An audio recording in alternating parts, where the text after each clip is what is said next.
data outputs are consequential.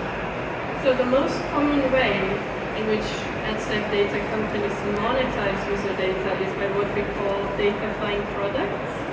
That means that they add various analytics or other data insights into some other primary service. For example, if you imagine a video call platform, they might offer statistics of behavior on the call or just time speaking per participant and things like that.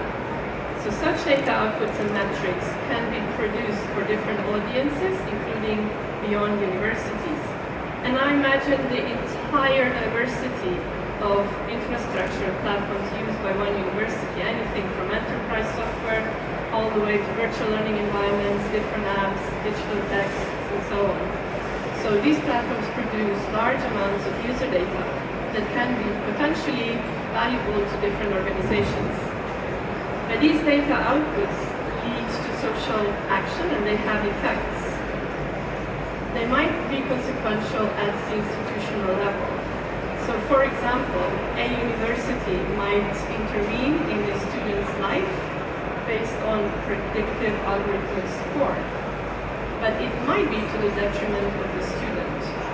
Or data outputs might be consequential at a commercial level.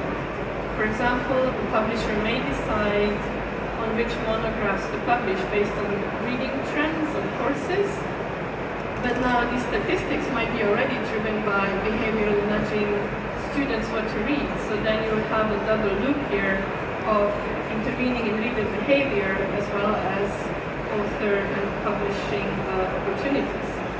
Or data might be consequential at the state or policy level as governments make policy decisions. Now, these are just some examples. There are more.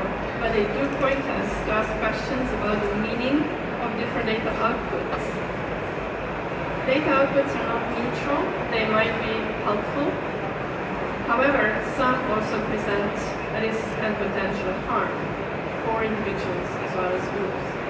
So hence, it matters what kind of data outputs are produced, by whom, for what purpose, and with what consequence.